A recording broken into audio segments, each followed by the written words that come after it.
evening, and thank you for joining us on another episode of Business PNG. Global oil prices have fallen sharply over the past 7 months, leading to significant revenue shortfalls in many energy exporting nations, while consumers in many importing countries such as ours are likely to have to pay less to drive their cars. From 2010 until mid-2014, world oil prices have been fairly stable at around $110 a barrel. But since June, prices have more than halved and has now dipped for the first time since May 2009. The question on many people's minds is, what is the reason for this drop and if it will continue? Oil shocks 4 decades ago transformed the world economy and geopolitical landscape, and the latest oil crisis threatens to do the same. The price of oil hovered near $100 per barrel during the past 3 years, and the recent dizzying fall in price to near $50 per barrel has sent markets reeling. Ali Al-Naimi, oil minister of Saudi Arabia, considered the industry's most powerful decision-maker, said oil could fall to $20 a barrel. While oil-consuming nations celebrate, the exporting nations anticipate unprecedented economic and political challenges. Most countries are importers of oil, so they will benefit from lower prices. At a meeting in Vienna on November 27th, the Organization of Petroleum Exporting Countries, which controls nearly 40% of the world market, failed to reach an agreement on production curbs, sending the price tumbling. The oil price is partly determined by actual supply and demand, and partly by expectation. Demand for energy is closely related to economic activity. It also spikes in the winter in the Northern Hemisphere, and during summers in countries which use air conditioning. Supply can be affected by weather and by geopolitical upsets. If producers think the price is staying high, they invest, which after a lag boosts supply. Similarly, low prices lead to an investment drought. OPEC's decisions shape expectations. If it curbs supply sharply, it can send prices spiking. 4 things are now affecting the picture.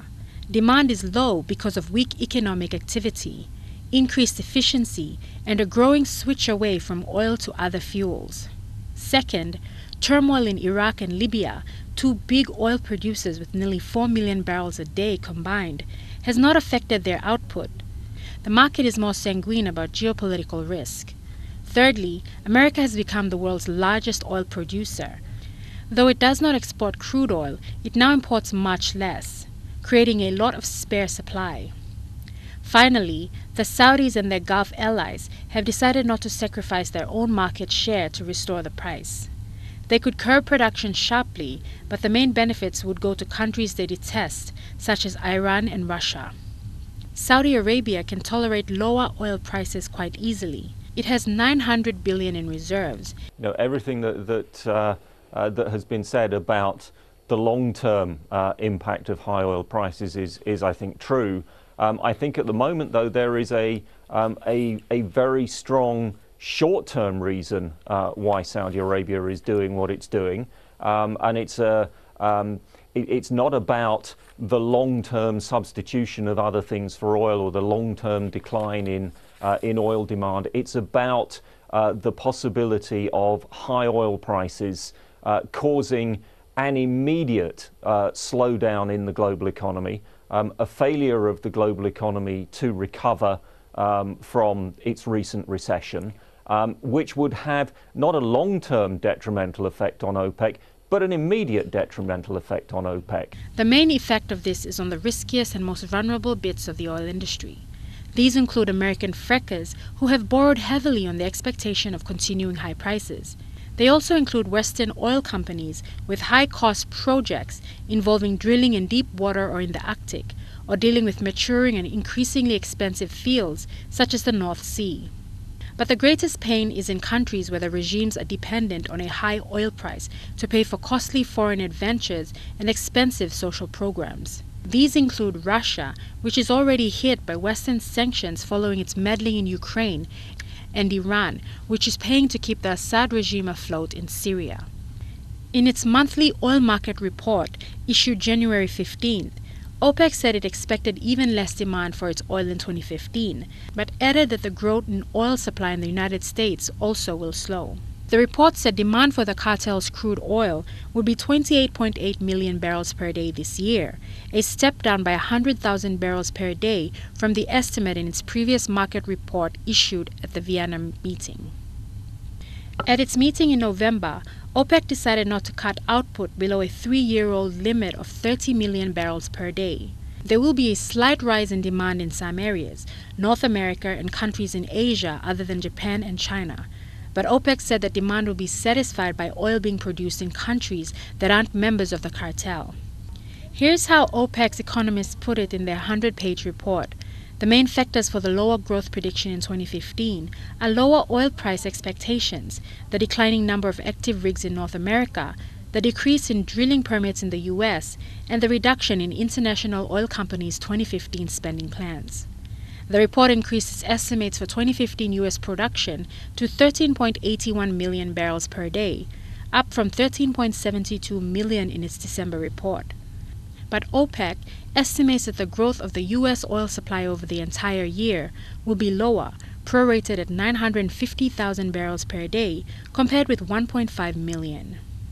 As a result, oil prices, which are now at their lowest in nearly 6 years, will keep declining in 2015 as bearish sentiment in the oil market persists as it faces an increasing overhang of at least 1 million barrels per day, according to the OPEC report.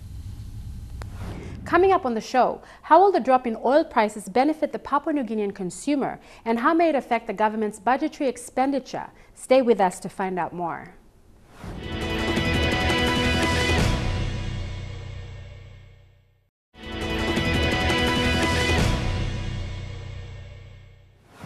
Before the break, we saw the drop of oil prices on a global perspective. Closer to home, however, as global oil prices drop, motorists as well as other consumers of oil in and around Papua New Guinea are feeling the tinge of the fall. So what does this mean for the Papua New Guinean consumer, and what are the benefits for the oil price drop? In an interview with Business PNG, Commissioner of the Independent Consumer and Competition Commission, Dr. Billy Manoka, said there are substantial benefits from the slump in oil prices currently being experienced on the global market due to supply and demand. Oil prices have always been high, and they've fluctuated, but and since the U.S., the non-OPEC members, particularly U.S., they've gone into the production of shale oil. Shale oil is different from the conventional oil that we see from the Middle East. And it's high quality, it produces high quality oil products. And since they're producing their own shale oil, they're demanding less from OPEC. They might even completely stop demanding from OPEC. Now the problem is, shale oil production is increasing, and OPEC is not cutting their production. They're still maintaining their supply or even increasing their production. At the same time, demand from major oil-consuming countries like China is decreasing. So it's putting downward pressure on oil prices. So that's what's happening. So unless production curtails, I don't see oil prices coming up again. If the trend continues, ICCC is expected to make yet another announcement next month of further cuts to fuel prices, which is good news for motorists. From a Papua New Guinean standpoint, vehicle owners will benefit from the lower prices of diesel and petrol. The only immediate benefit to consumers would be the consumption of fuel. In terms of whether that will lower operating costs for businesses will translate into lower consumer products, is a question remains to be seen. My observation over time, in situations like this, that has not happened. People living in rural areas will experience kerosene being sold at a cheaper rate, and air travelers may also benefit from lower Jet A1 prices, which will translate into slashed airline ticket prices. This is already evident, as the national carrier Air New Guinea has recently announced a drop in airline prices beginning next month. Passengers traveling on Air New Guinea in February will experience reduced airfares on domestic and international routes. Air New Guinea Chief Executive Officer Simon Fu said the decrease in airfares was due to the drop in crude oil prices on the world market, allowing the fuel surcharge to be reduced as well. He stated the airline would continue monitoring crude oil prices, and if prices continue to drop, these savings would be passed on to its customers. For wholesalers and retailers, Dr. Manoka says the benefits are in lower operating costs. It will lower operating costs for businesses right across the board. And that includes industries like manufacturing, construction, power generation. As you know, as operating costs decrease, margins increase for businesses. With the lower operation costs and the growth of profit, businesses can look at expanding or increasing their manpower and create more employment. The increase in profits in businesses can also mean more revenue to the government from corporate tax and thus more money for the 2015 budget. This means a better economic outlook for Papua New Guinea. However, the enthusiasm is not shared by all, as the central bank has urged the government to closely monitor the drop in oil prices and its impact on the budget revenue. Governor Loy Bakani stated that while the fall in oil prices will feed through to lower domestic fuel prices and domestic inflation, it can adversely affect oil export revenue and taxes paid to the government this year. The sentiment was shared by Executive Director of the Institute of National Affairs, Paul Baka, who said the government will need to review its revenue and expenditure forecasts and plan accordingly. Clearly, if this lower LNG price remains, the impact of that will substantially reduce revenue and therefore the capacity of the government to be spending, and also the level of borrowing that has been occurring in 2013 through to the present, to the 2015 budget and envisaged for 2016 as well, looks increasingly problematic. Clearly, there's a risk of borrowing money against future earnings that come substantially from the resource sector, where you've got volatile prices. And so obviously if the price remains low for an extended period of time, that's going to really impact on budget, and certainly it's a risk that should be borne in mind adequately and should have been borne in mind adequately in the 2014 and certainly the 2015 budget and beyond. And the sooner one can adapt a budget, the better. Bakar also added that sectors heavily dependent on energy, such as transport companies, manufacturers, the hospitality industry, and households, are the ones to benefit from the lower energy prices in coming months, even years. When the price comes down, that actually lowers the cost of living, so there is an advantage there. It also lowers the cost of for businesses that are very heavily dependent on oil.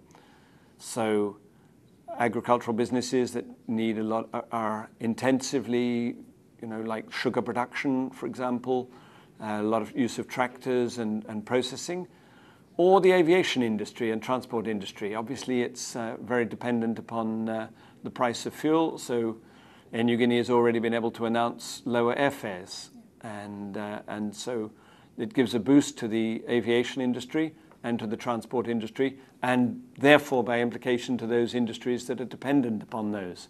So it can potentially make some of those industries more competitive, and so potentially does provide a boost for a range of industries in Papua New Guinea, as well as for some consumers.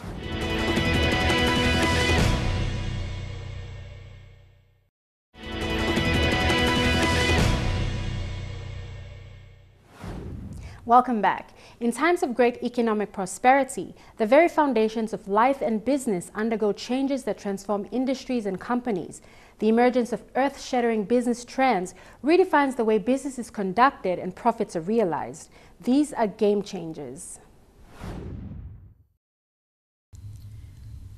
Apple Pay is a mobile payment service that lets Apple mobile devices make payments at retail and online checkout.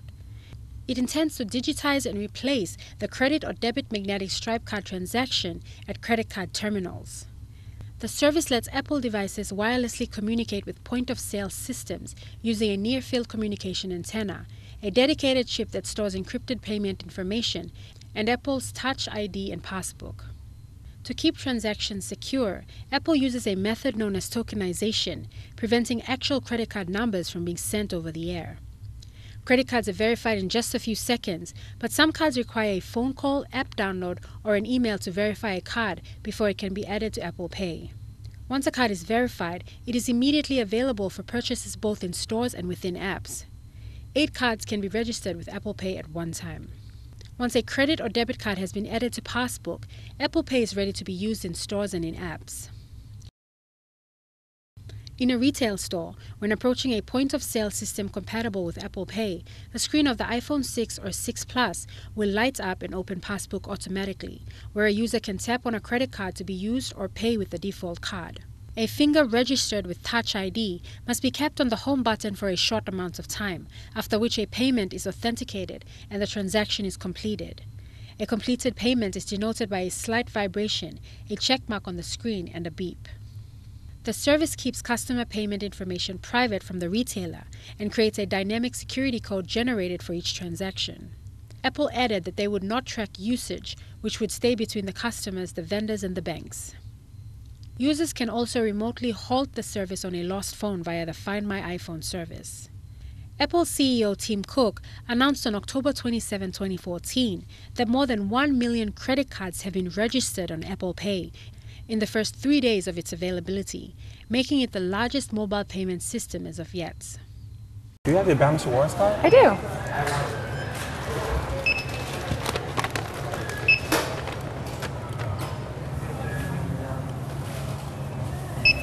Thank you.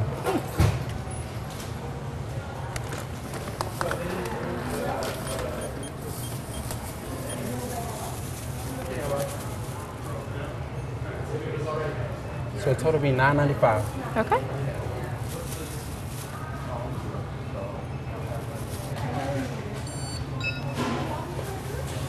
All right. Thank you. Be well. Thank you. Have a great day. You too. Thank you. And that's all we have for you tonight. For more business news, or if you would simply like to view this episode again, visit MTV online at www.mtv.com.pg/business. Or to join the conversation, like our page on Facebook for daily business news, or follow us on Twitter at BusinessPNG using the hashtag BusinessPNG. Until next week, have a pleasant evening. I'm Leon Jarari, and this is Business PNG.